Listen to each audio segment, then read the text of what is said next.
Greetings to you all. It's so good to see you so soon after we were at the Results Centre and elsewhere. And I greet South Africans following these proceedings from home, as well as ActionSA supporters, members and structures that I know have been eagerly awaiting this announcement and have been expressing their interest in seeing our organisation defining itself going forward to the all-important local government elections. I greet you all. Certainly many of you will have seen that at the Results Centre in the wake of the national and provincial election, we indicated that we would need to undergo a process as a party because it wasn't the result we were looking for.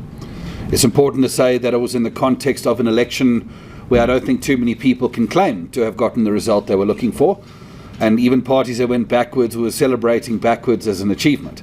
Having said that, we are very strongly of the view that we have amassed over 630,000 votes. We have footholds in different provincial legislatures in the National Assembly, places where we've never had a platform before, where we can now fight for the South African people. But importantly, we are the biggest new party outside of MK, certainly, and creating the largest base in that rational centre of South African politics. And it was for that reason why we needed to sit down as a Senate and begin a process of self-examination.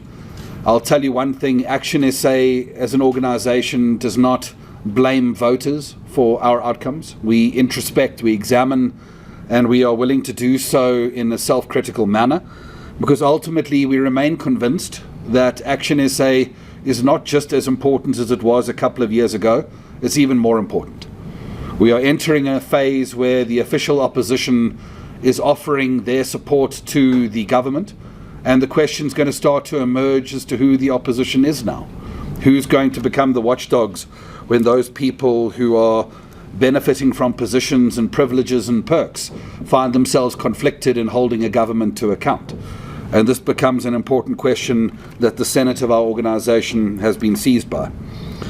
In particular, we will undergo a lengthy process of campaign introspection. The Senate has resolved that we will start a process of a 360-degree view of our election campaign, particularly involving the South African people. We would like the South African people to talk to us about our campaign, what they want to see more of going forward, what they want to see less of going forward, so that we can adjust and ensure that our campaigns in the future are ultimately guided by the people to whom they are directed. This process is also going to involve a roadshow. We will, as a leadership group, be embarking upon a roadshow to the structures across our country. These are the men and women who have volunteered their time so generously to the cause of change in our country.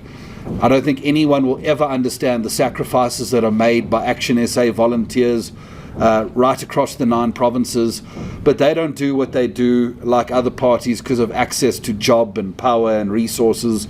They do what they do because they love their country, and we are indebted to them, and we look forward to engaging them and getting their views on our campaign going forward and how we can ensure we move forward in the best possible light.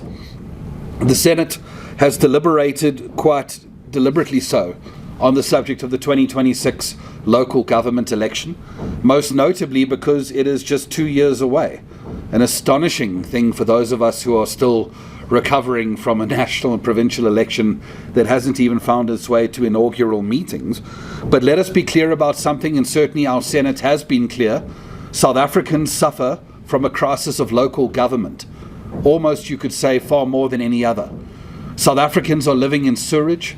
South Africans do not have a stable supply of water. Their electricity supply is unreliable, even outside of periods of load shedding. And these are constitutional crises being created by local governments that are failing, that operate with impunity, and that provincial governments have given up on holding them to account, or the internal politics of balancing factions of political parties comes before the accountability of failing municipalities. We believe that this is the vital nexus of the change that is required in South Africa. And in many ways, what we experienced in this election is many voters who said to us, don't come talking to us about those issues, talk to us about our water, our sewage, our roads and our electricity. And this is why the 2026 campaign becomes such an immediate point for ActionSA, and why you would have noticed a statement issued yesterday in which the President and myself have declined taking up seats in the parliaments and provincial legislatures so that we can focus full-time on the work of growing this organisation, travelling the length and breadth of our country, but also doing so knowing that we have an incredible team of people in Parliament with a great deal of skills, diversity and experience that we know are going to fill the vital role of becoming the unofficial opposition in South Africa, which is what's going to be required when the opposition is doing a deal with the government.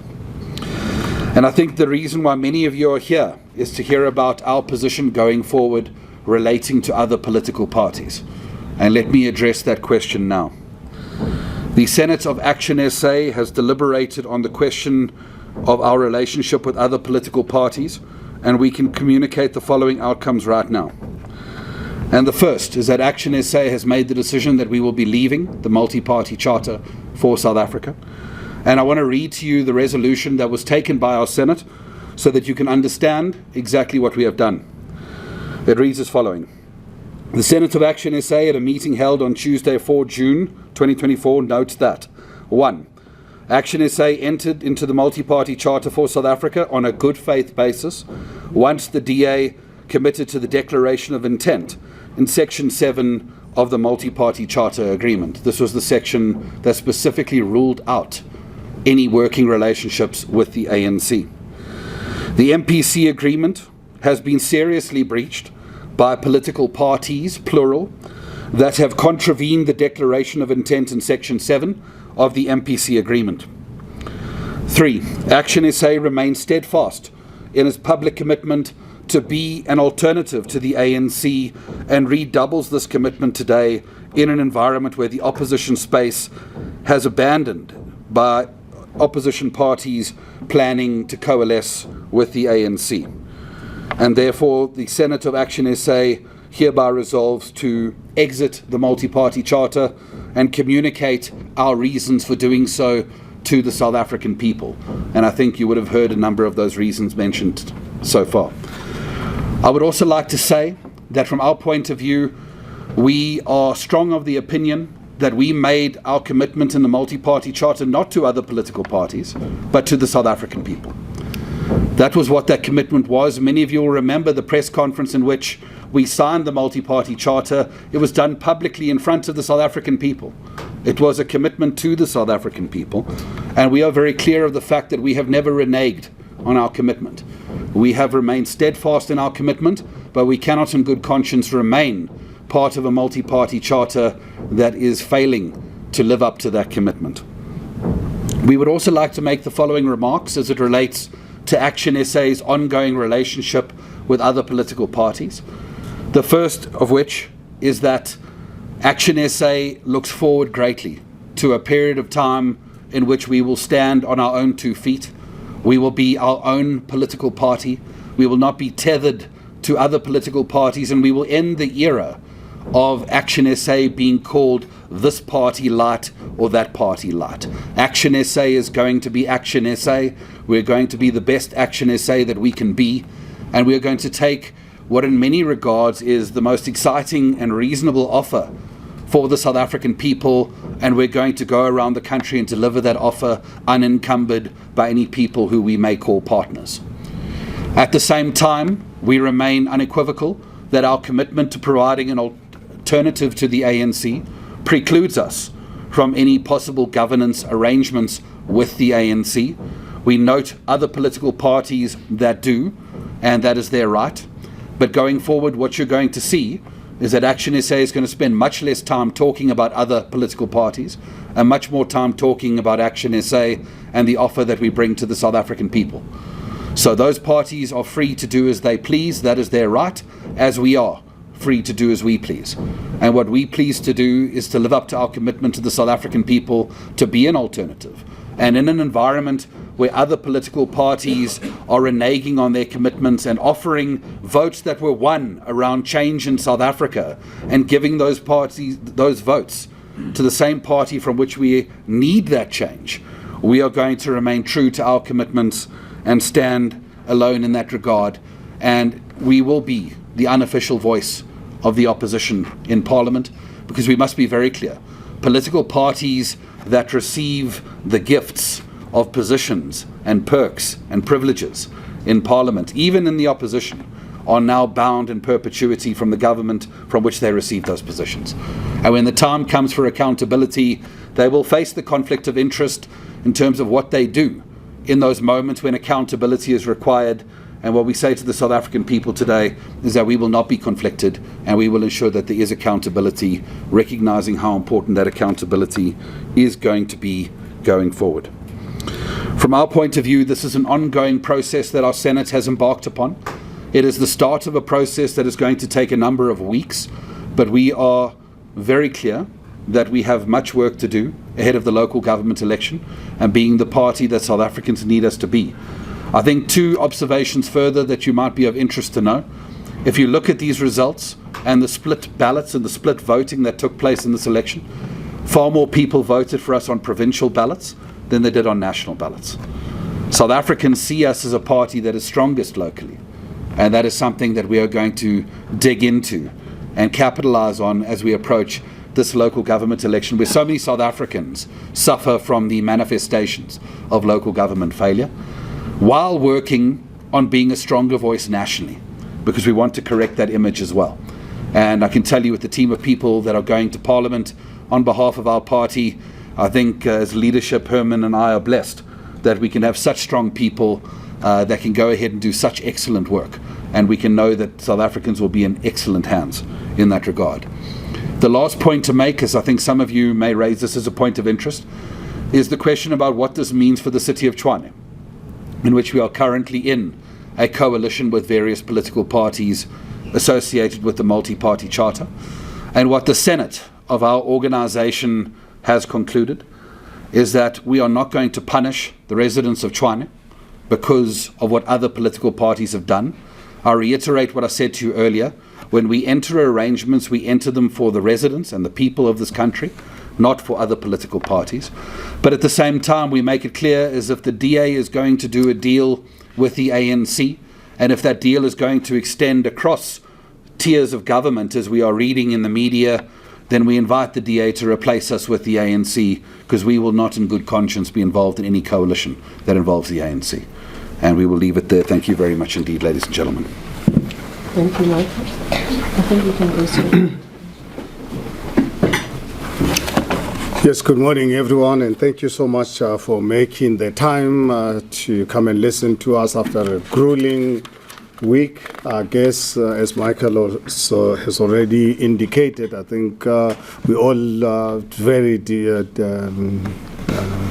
tired, including you guys in the media. I think actually the last few days you guys worked much harder than us, because you had to operate on a 24-hour basis, and we live in a country where there's no country in the world where every hour there's breaking news. So you guys are in a really very difficult, fluid situation, but you've always handled it with distinction, and I think keeping our democracy alive.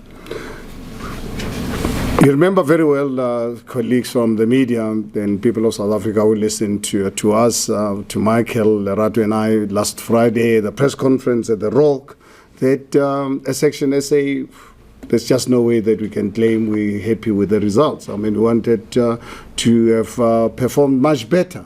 But at the same time, we've got to really look at it in a proper context, looking at all the other parties who's happy, except the MK and a little bit of PA, but everyone has received really the kind of results that we did not expect, and we wanted more.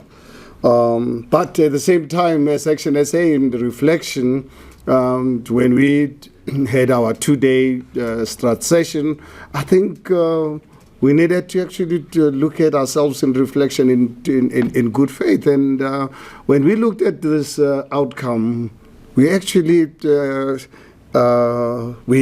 accepting these results with great pride.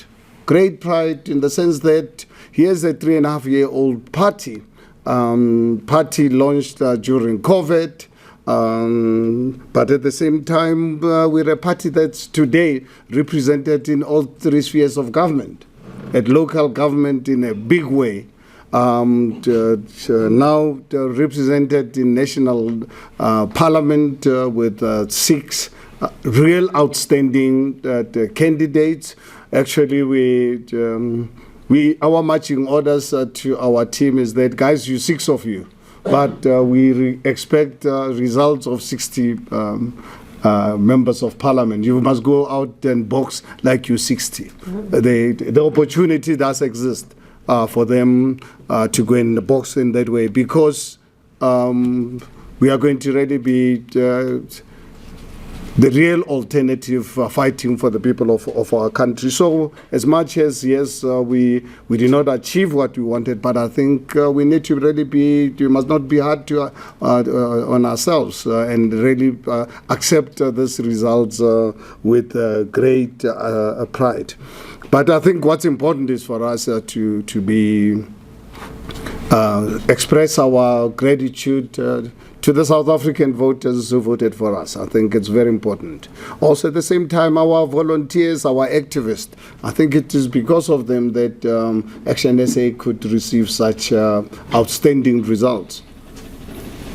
But at the same time, also to members of the media and our funders, people who had confidence in us, assisting us to give us the necessary resources to really be able to achieve the kind of historical results that we have received. So, yeah, we're excited to going to the national parliament with the 6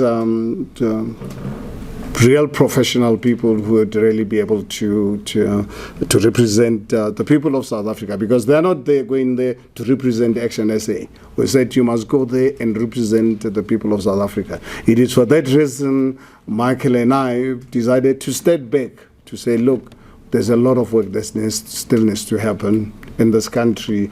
Local government elections are around the corner.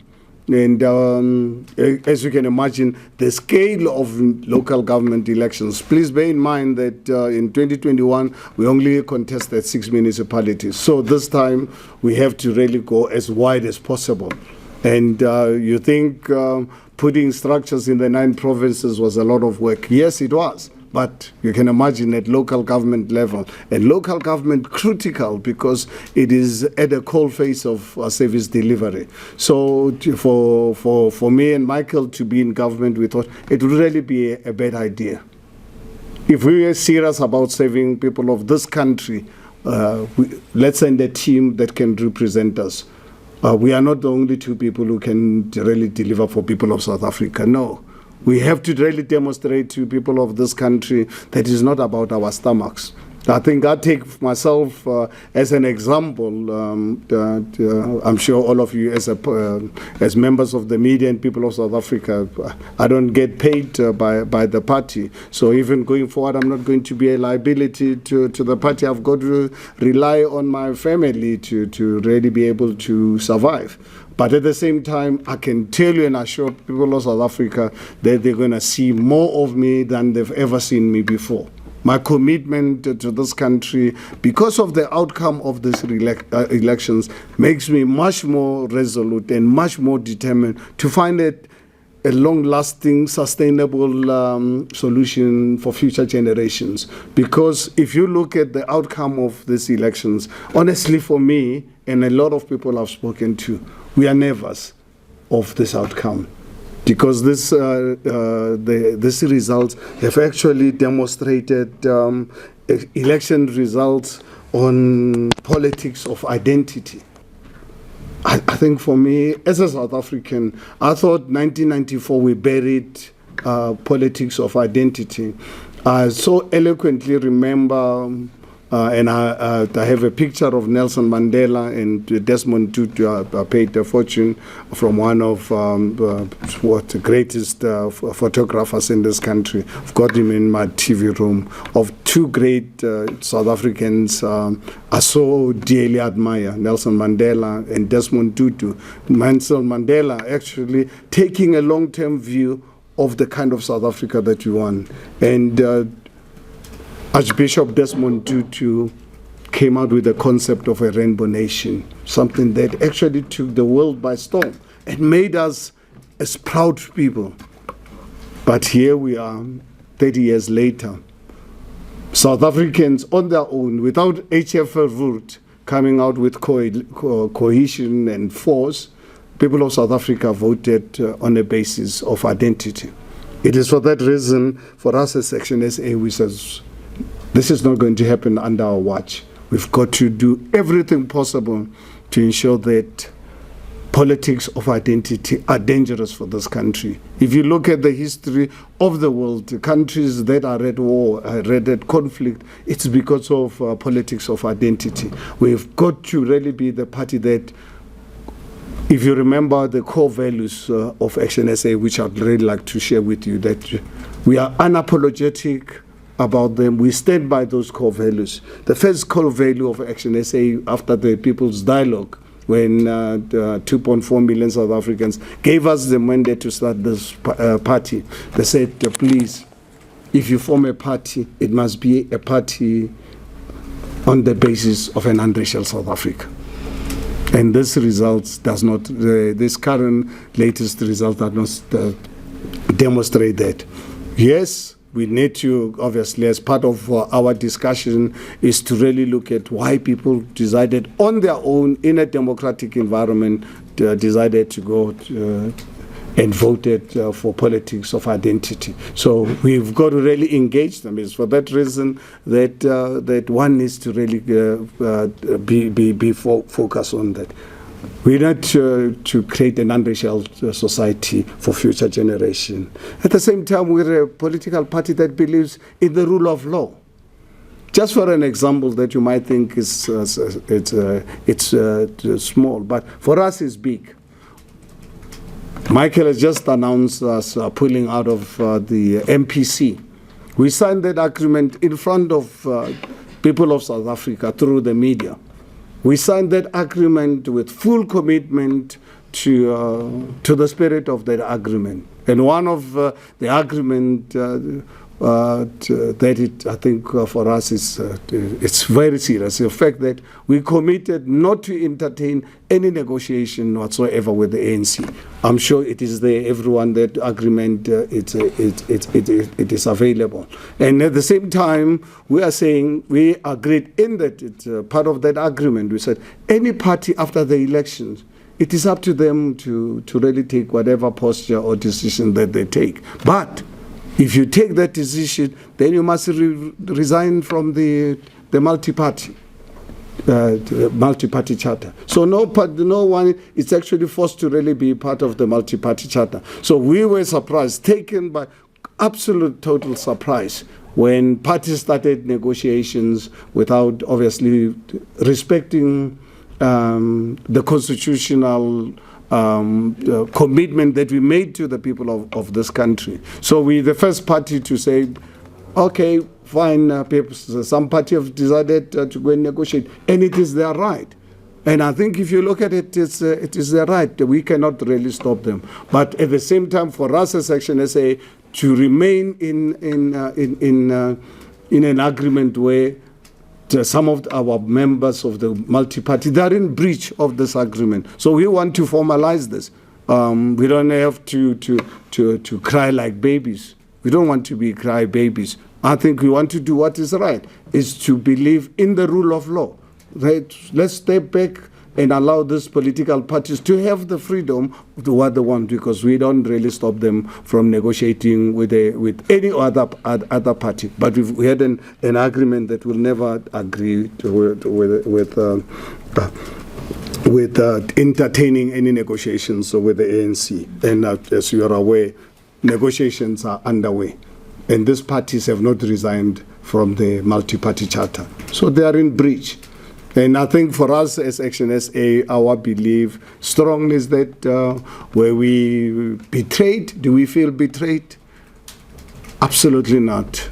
People who are betrayed are people of the South African people.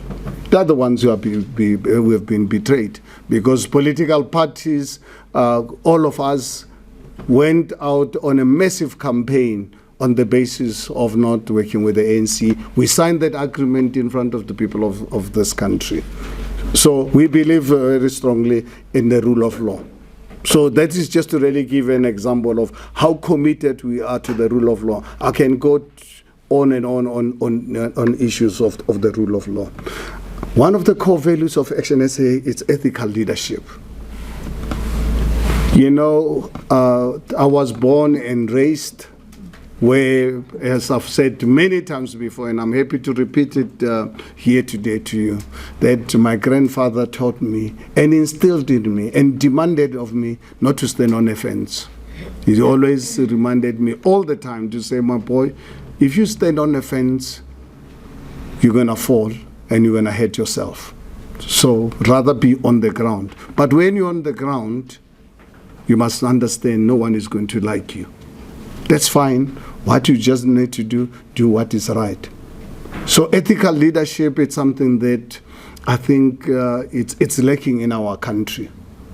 And that is why there's this massive trust deficit between politicians and civil society. Civil society don't really trust us as politicians. And can you really blame them when there's no ethical and moral compass in our behavior? We're the kind of society where we say one thing and we go and do something completely different. If you look at the kind of leadership that has been running this country over the last 30 years, it really leaves a lot to really be desired. We don't want to compromise on ethical leadership as an organization. And we're a political party also that believes in free market economy. We've always really maintained that we want to ensure that we grow the economy, and the only way you can grow the economy is through the private sector participation and allow the private sector to operate in an environment that is conducive, particularly SMMEs. If you look at our unemployment, the world has never seen anything like this. We're having the highest sustainable unemployment rate in the world. And this is self-inflicted. We're the political party that wants to create equal opportunities for South Africans. In terms of the outcome, God has given us different talents.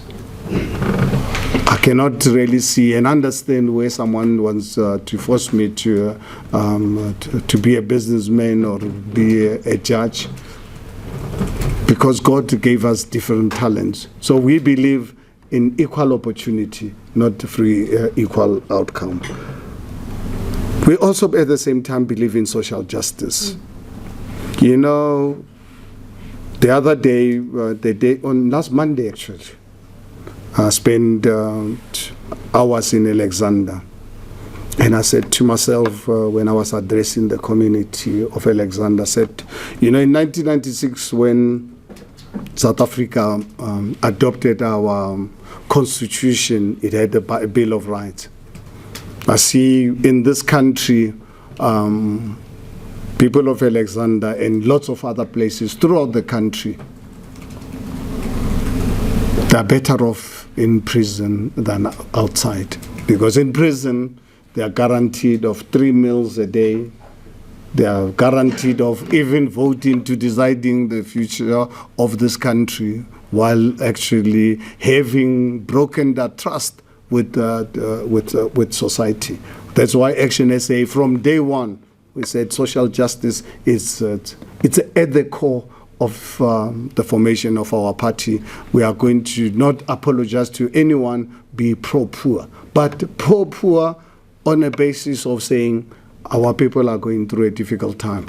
And we are saying those who are privileged, let's work together to uplift, not to say everyone must go down. We are saying we want to uplift our people. So we are unapologetic for really being a pro-poor government. This is just to really share with you that we are not going to compromise on those issues. And these are the issues we're going to be taking out to the public. As it relates to the IEC, remember at the press conference regarding how IEC ran these elections, without any doubt, I think one does not have to really be a rocket scientist, that a lot needs to really happen, lots of issues that happen. But at the end of the day, let us not really be a country that wants to plunge the overall country into chaos on minor issues that happens. Because in any given environment, I'm sure you know what happened in the United States, a country that's been running elections for so many years. You remember the outcome of the last elections.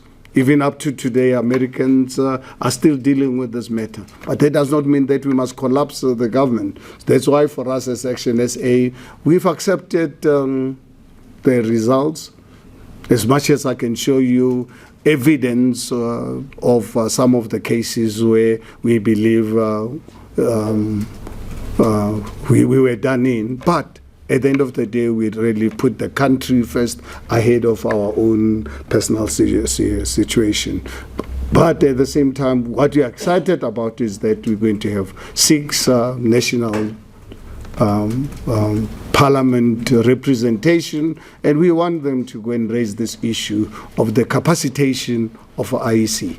IEC needs to be capacitated to be able to deliver better elections than they did this time around. They need resources, they need professional people, because they don't just really need money. They need to really make sure that they are capacitated properly, and our team is going to ensure that happens. But at the end of the day, we want the country to move forward.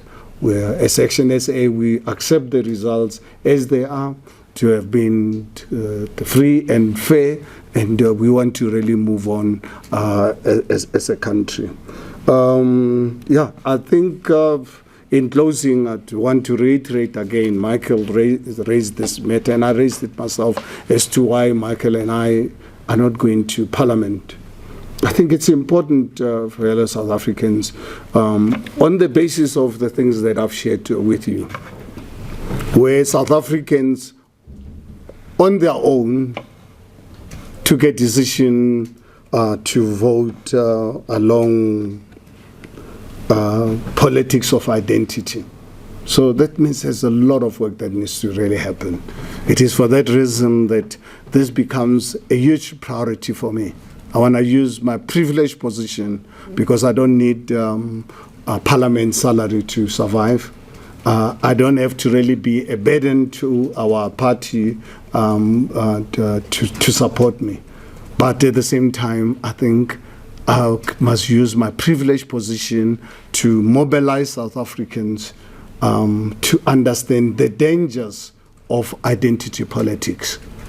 So if I have to really go to Parliament, you can imagine I'm going to lose, whether I'm going to lose an hour or I'm going to lose a day or so. I don't want to find myself any day where, instead of going to address a community meeting and going to attend Parliament, I've got to really make a decision. I'd rather make that decision upfront to say, no, I want to go and attend a public meeting, and not really having to feel guilty that I'm missing my Parliament commitment. Because if I accept to go to Parliament, I have to go to Parliament and not fail the people of this country. So I don't want to really be put into that environment of making such a decision when I can see in advance. Because you can understand, if I go into Parliament, I've got to not only be in Parliament, I must serve in the committees. Now, that's what I'm saying is, I've taken a decision, instead of failing people of this country by missing my commitment in Parliament, let me use my privileged position. I'm choosing to go and engage South Africans, to unite South Africans, because this result is not the end of the day. It's a beginning of a new chapter for my country.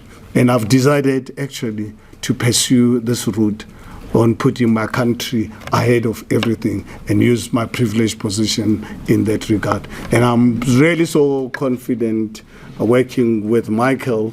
I've had a privilege working with Michael as my chief of staff when I was the mayor of the city of Johannesburg. That's how we met. And his work culture exceed anything that one can ever think of. So I feel I have someone to really work with me to ensure that we can deal with this politics of identity. But at the same time, we are represented in national government. We are represented in the Gauteng legislature. We are represented in Mpumalanga. We are represented in the Northwest. So, and the work of preparing for 2026 has begun. So thank you very much, fellow South Africans and members of the media. Then leave it to you for any questions that you might have. Thank you very much for this opportunity. Thank you very much, National Chairperson Michael Bowman. Thank you, President Mashaba. Colleagues, I'll open for questions. Depending on your appetite, I'll take a couple of rounds. Let me take the first 5. So I see yourself and I see you. 4. Do we have a 5th hand? Okay, please go ahead. Faith Daniels from ENCA. I just wanted to ask you this. You say that you are committed not to entertain any agreement with the ANC, right? Mm-hmm. But the ANC SG this morning is on record saying that they are marching towards the government of national unity, that they're speaking to everyone, and that there's nothing concrete on the table. So are you saying that not even any engagement of any sorts, not even initial stages, nothing, that's off the table, and that all the parties in the MPC that have even engaged in friendly, I suppose, chatter with the ANC should are foul of the agreement? I mean, given where we find ourselves, are you saying that they shouldn't even talk? That's my first question. The second question is the identity politics that you raise. It's of concern, but that is how South Africans voted, right? So my question to you is, how then, in your 2-day deliberations, did you chart a way forward? Did you come up with a plan in terms of how you are going to address it going forward as ActionSA? Thank you. Thank you, Faith. I think you're next. All right, thank you very much. Good morning. My name is Sisanda Mboleko from the Sunday Times. Do you think that your involvement in a pre-election pact could have hampered or affected your electoral performance, given that you had been relegated to a DA light, as some might have referred to? Do you believe you could not have tapped into a bigger voter base had you gone into the polls independently without having tied yourself to a relationship with parties like the DA? Because from some voters' standpoint, it could have been a matter of, it doesn't matter which party I vote for, they're going to combine their votes anyway. So do you think you could not have performed better independently? Thank you very much. Thank you very much, Sanda. I think you're next. Tabiso Goba from Eyewitness News. I think I'll just hop on the question my colleague from ANC asked. The ANC is meeting with everyone. Have you met with the ANC? Has the ANC contacted you? So that's my first question. And my second question is a personal one to Mr. Mashaba. Mr. Mashaba, you've invested a lot of your own money into ActionSA. And I think obviously when this list came out of people going to Parliament, there was some worry that you might leave politics altogether. So I just want to know, are you still committed into ActionSA? Are you still committed into politics? And are you not going to go back to business? Thank you so much. Please go ahead. Christian Du Plessis from Netwerk 24. What's the name? Christian Du Plessis. Yes. So my questions are, what is ActionSA's thoughts on a government of national unity? Secondly, is the multi-party charter still valid in your view? Did it not expire already, or yeah? So and then thirdly, Michael spoke about ActionSA still be willing to work in a coalition in Tshwane, but then you said if under certain circumstances that would also be off the table. So can you just say clearly what are the what must happen for that coalition to not be there anymore? If the agreement should, for example, if the DA reach an agreement on provincial level with the ANC agreement, would you still be in a coalition in Tshwane? Thank you. Thank you. I think that was the last one in this round. Michael? Who's going first? Yeah. No, I have no other hand. Okay. So. No, that's great. I will obviously, I think, respond to all the questions, and I think Michael will need to expand even further. Let me start with you, Faith, regarding what you said. The ANC says talking about government of national unity. We can't comment about that because we don't know what that means. Is that the government that involves all the parties in government or so? So it's impossible to really comment on that. If a proposal comes, says everyone who is represented at national parliament, can we talk? Every party. I think as ActionSA, it's impossible to comment on that unless we've got the details. I don't think it'll really be fair to speculate. One thing it is clear is that ActionSA's position, we contested and made a commitment to the people of South Africa that we cannot work with the ANC. And so. Right now, if we want to start all over again, it's not working with the ANC. It's all the parties in the national this thing. Can we work together? We are happy to go and listen to what that means. Yeah, does it mean we include MK? Do we include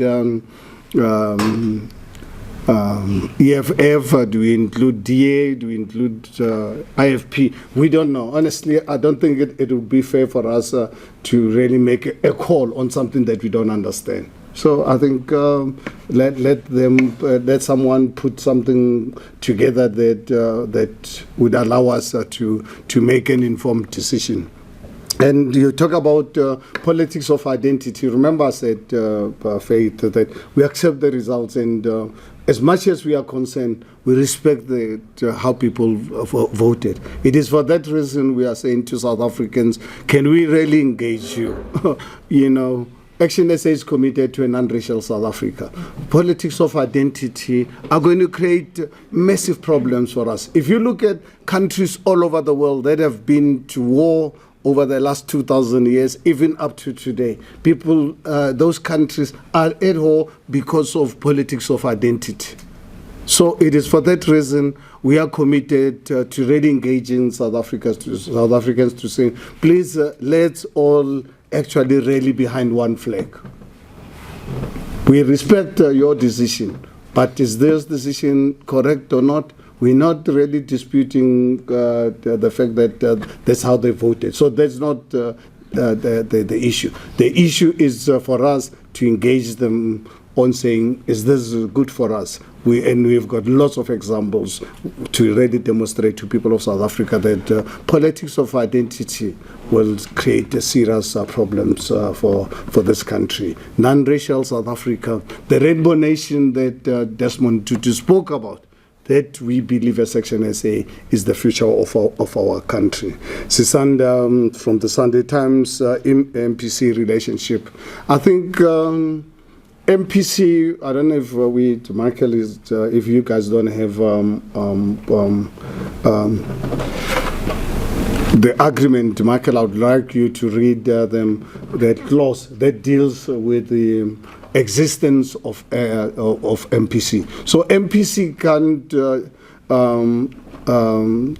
survive when everyone is in breach. So there's no point in having an agreement and you don't do anything about it, but everyone is in breach of that agreement. So fortunate enough, and us as ActionSA, we obviously put that agreement, that clause in place, that anyone, MPC can only dissolve if all of us agree that we dissolve the agreement. Secondly, any party can leave the agreement, the multi-party party charter at any point in time, as long as they resign. instead of really being in breach. So if we just leave things hanging, MPC basically, it is still an agreement.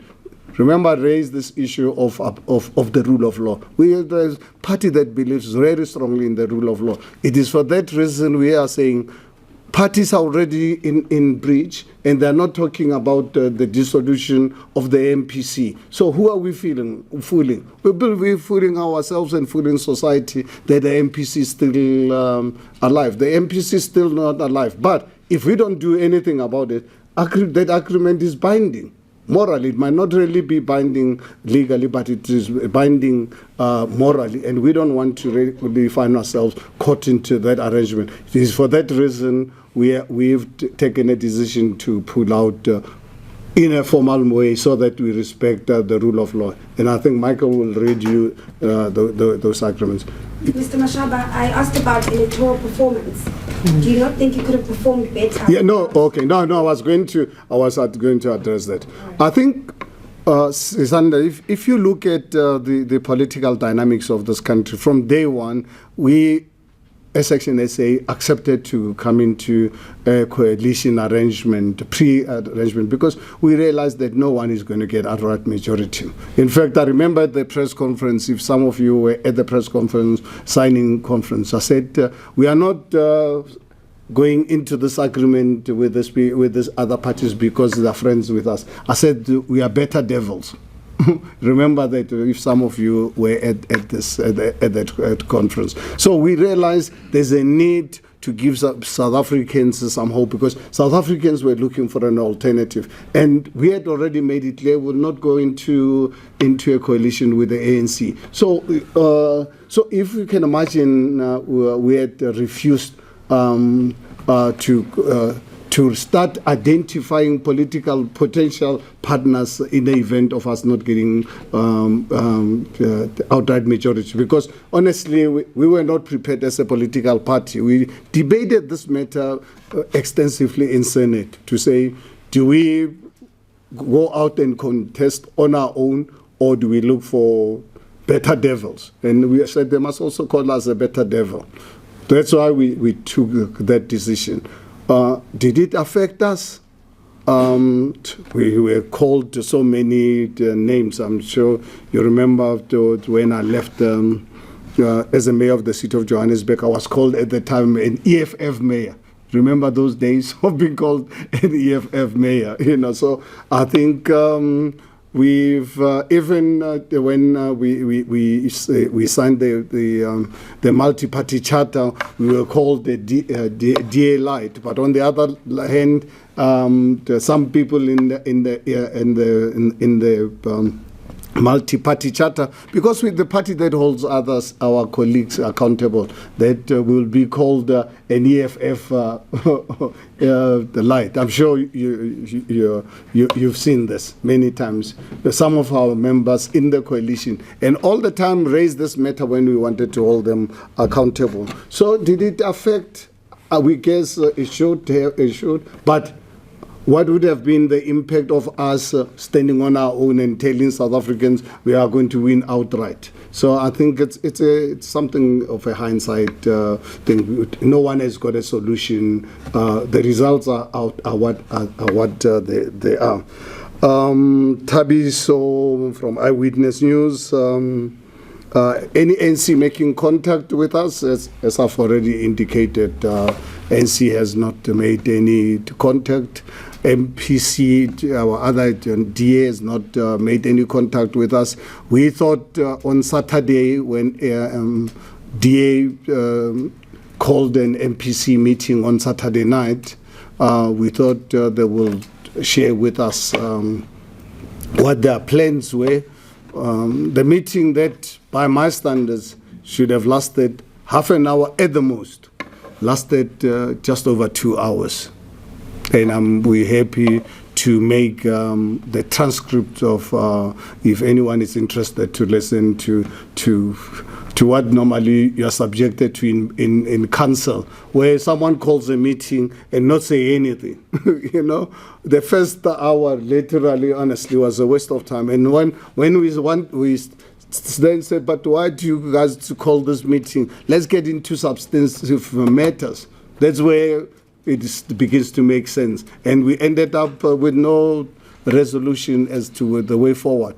And then things that we queried to say, but guys, here's the agreement. Michael actually shared with them the agreement that we've signed. We said, but guys, here's evidence of you already negotiating. And we committed to people of this country that will not negotiate. If that is the case, it's the right thing to do. It's your decision. No one stops you. Then resign from the MPC. So if any one of you, as the members of the media, you want to get those the transcripts, we're happy to share this with you to say, see what a joke, wasting our time. That's why it was so easy for Senate to really make this decision to say, look, let us not be like the other parties. We are bound as a political party to the agreement. So the only way we can disassociate ourselves formally is to resign. And that's what we are announcing today, that we are resigning from the MPC. And Thabiso, my commitment to politics, I think I've already extensively covered this. I'm not actually running away. I'm more resolute, more committed to this country because of things that I've already outlined. So you're going to see more of me, and actually seeing more of me with our colleagues at the National Assembly. You see, I think what excites me about this outcome, unlike in the past when we were not represented in Parliament, when we deal with issues, we're dealing with issues from an outside point of view. Here, we've got 6 top really the crop of our country's the team. I think in that team, the only person who's been in politics is Athol Trollip. The rest are professional South Africans who are going to national parliament for the first time. But these are committed South Africans committed to our cause. So you're not going to really lose me from politics. But I think we've got even a better formalized kind of platform to allow us to be in government and make noise. Christian, regarding the government of national unity, I just said government of national unity. I'll leave it to Michael to deal with it, because I think it relates to what Faith has already asked. So we don't know what it is. Is MPC still alive? I think I've addressed that. It is still alive to the other parties who've not resigned. So ActionSA is out, officially out. But so we can't comment about MPC. So if anyone wants to know whether MPC is still alive or not, ActionSA must be left out, because ActionSA is not part of the MPC. The only way, all the other parties are the signatories to the MPC. For as long as they don't resign or collapse it, that means the MPC is still alive. But, it's a moral situation. So we're the first party to pull out. So therefore, anything to do with MPC must be referred to those who are still in the MPC until such time that they dissolve it or they resign, like how ActionSA has done.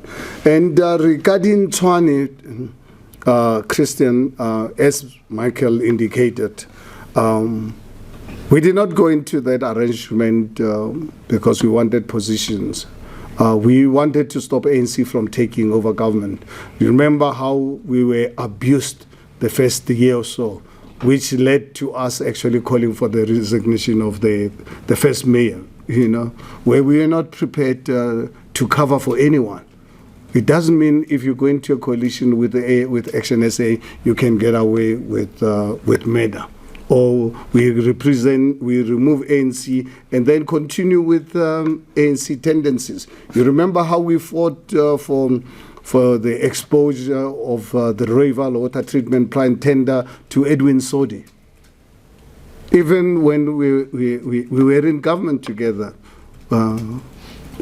our senior member refusing to give us information. You remember the unsolicited bid of the two electricity plants? Do you know about that? And we were painted as a difficult partner.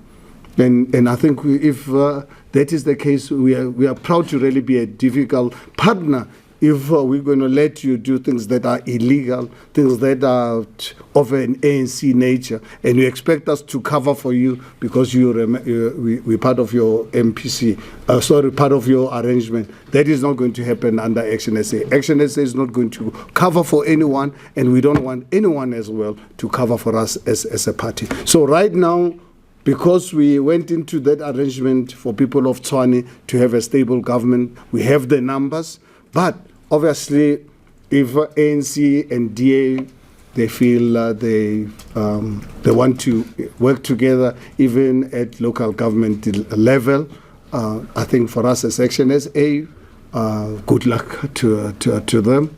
ActionSA will remain, as per the Senate of our party, will remain in opposition benches. And hold them ANC and DA accountable if they so decide. But if DA still wants to work with us in the city of Tshwane without the ANC, we are happy to work. But we are not happy to work with them and the ANC. So, Michael, if there's anything that you'd like to elaborate further on. Faith, I think importantly, as it relates to the question of a government of national unity, we're clear in terms of the fact that we are not involved. It's quite important to say that, being asked the question whether this is good or bad will only be told in time, won't it? Because the question of whether this works will be a question of whether it can be stable, whether such an overarching majority is not just going to result in a dynamic where the top two parties who have a majority by themselves dictate the terms to everybody else, and the question of who's going to watch when the watchdogs have gone into bed with the government. You yourselves have seen the importance of an opposition and a strong media in our country. And the reality is when an opposition is in bed with the government, you have a very serious question as to what is going to transpire.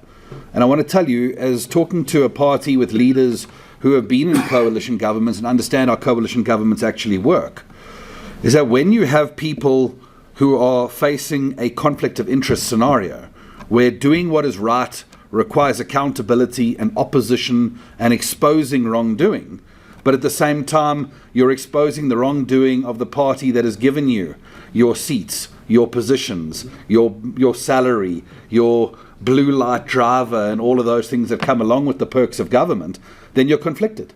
And you're going to face a decision. Do we collapse this government or do we have accountability? And compromises get made, one after the next, a little bit at a time. And it becomes a slippery slope that erodes the opposition in South Africa, which is precisely why we say time will tell.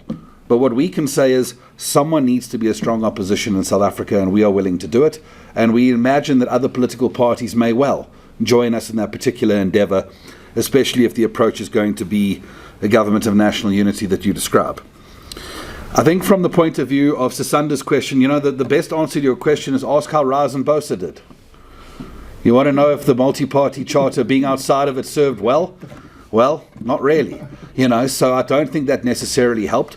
But I think in being serious in response to your question, I think from our point of view, it was very clear that it has been used to decampaign us at times. We can't skirt around that issue. And that's fine. It's not our choice to be decampaigned. That was the choice of those who sought to use the charter in that particular way. And again, we're entering an era where we'll be talking less about those and more about ourselves. But I think from our point of view, that's something that they need to live with. And we are quite happy in the process we're going forward with because we did this for the right reasons. And ultimately, we sleep well at night because of exactly that fact. As it relates to, Christian, your question about Tshwane, let me be as clear as I can be. We will remain in that coalition and be a constructive partner. And what that will mean is that we will support the budget today. We are a coalition partner. We are going to raise our hands as part of a budget that we have been jointly involved in constructing. That budget provides more money than ever before to the Withdrawal wastewater treatment plant, where our deputy mayor is ensuring that progress is being made that is going to give the people of Hammanskraal clean water for the first time on the 1st of September this year. We're not going to walk away from the people of Hammanskraal because of what is going on nationally. What we will say is this: if the DA would like to invite the ANC to co-govern with them at a local government level in Tshwane, then we will vacate and allow them to do so. If they're going to do a deal that goes across governments and includes Tshwane, then we will walk away from that arrangement. Until then, we are committed to providing an alternative to the ANC, and that is what is happening in the city of Tshwane presently. The people of Hammanskraal have lived with the ANC that manifested this water crisis since the early 2000s. It is that government that is fixing it now. We wouldn't walk away from delivering change to the people in that way. I repeat, our commitments in these relationships are to the people of South Africa, not to another political party.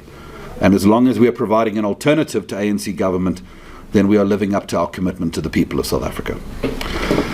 As a general point, I want to make the following remark, because I think it's important to understand this about ActionSA going forward, and it certainly was a sentiment that arose from our Senate.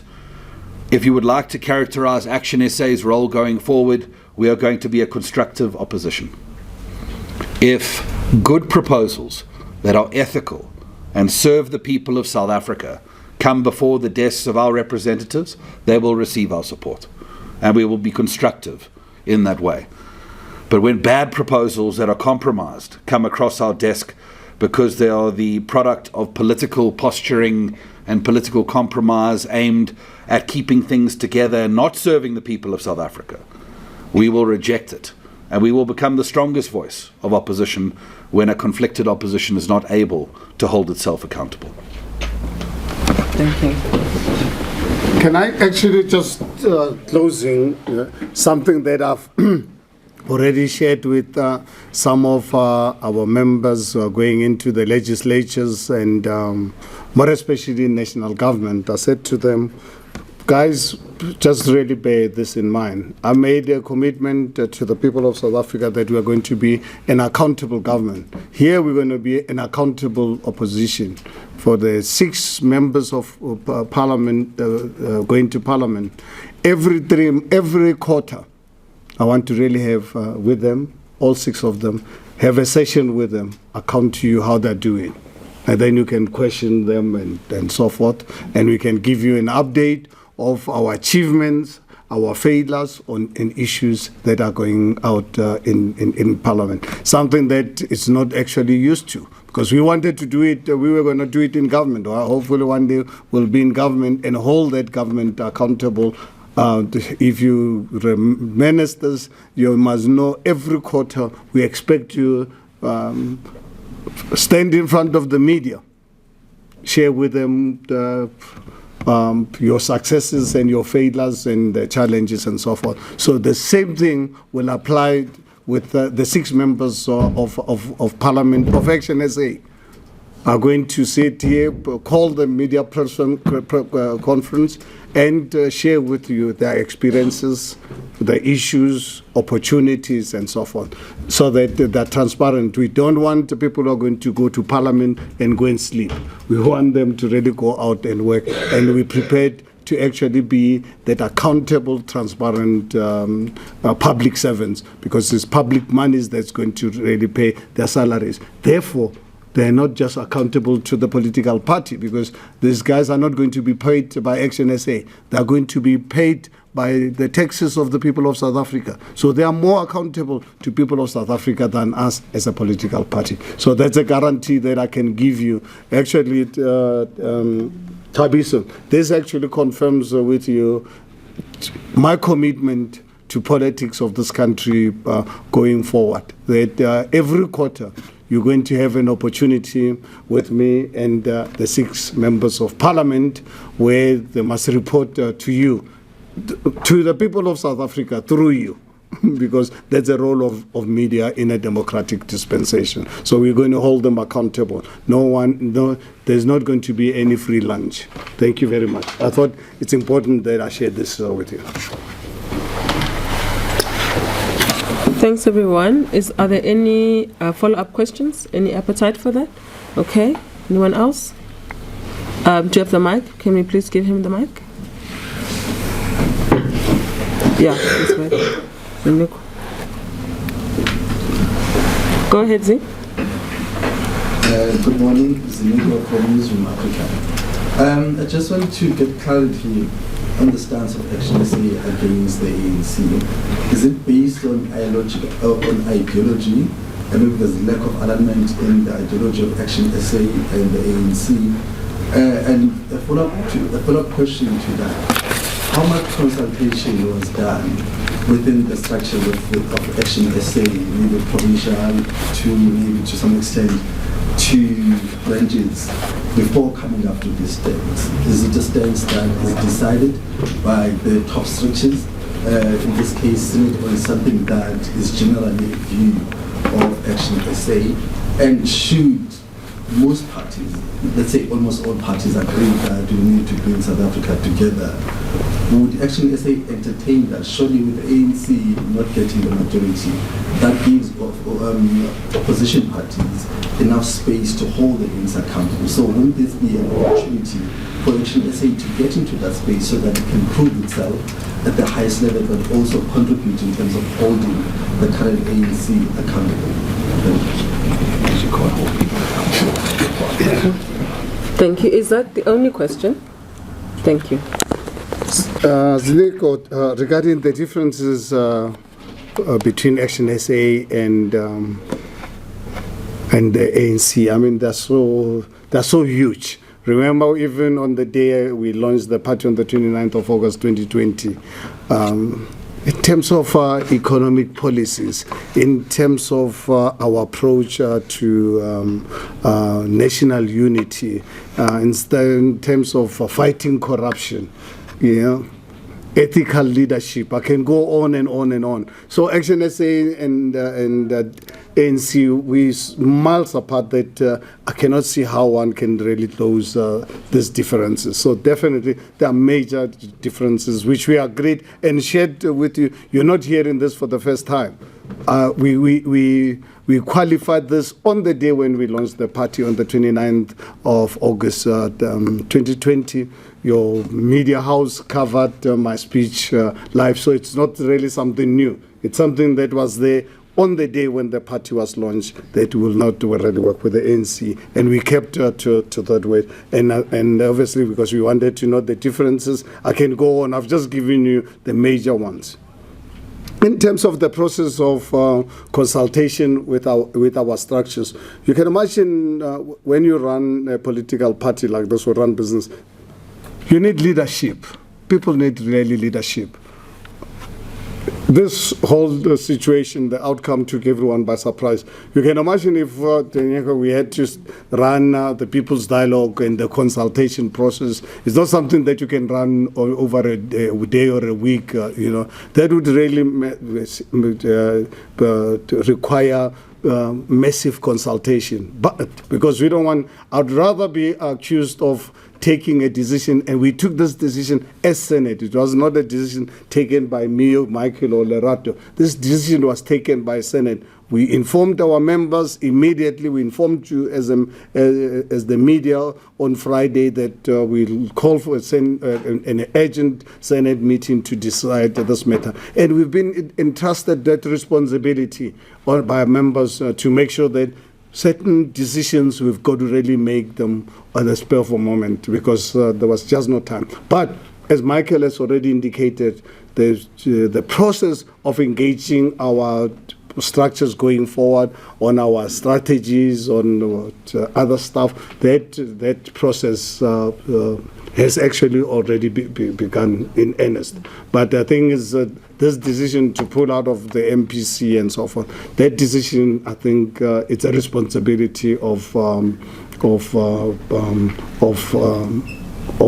Senate, of our organization, given the powers by our mandate, by our members. And I think we believe we acted in the best interest of them, in line with us respecting the rule of law. It would not really have been fair for us knowing that we are no longer part of the MPC because of the breach and we still remain inside. It would not have really been fair. So I think, yeah, we are still going to be engaging our members quite extensively on these matters and others in terms of how we're going to be approaching 2026. Thank you very much. If you're all done. I think we're done. Yeah. Thank you very much. That brings us to the end of this session. And I think just to augment what the President said, members of the Senate are also provincial chairpersons who represent their constituencies. So that, I think, covers that. Anyone else? Thank you. Thank you. We have come to the end. We also thank you for your time, as well as, the effort that it takes for us to take our message to the rest of South Africa. We're looking forward to the new government that will come in, and we'll definitely make sure that we work very, very hard to ensure that we stick to our promise to the people of South Africa. And I like the fact that, our stance is to be very strong opposition, because once all of them are put together, that position will be vacant and we intend to fill it. Thank you all very much. Have a good day.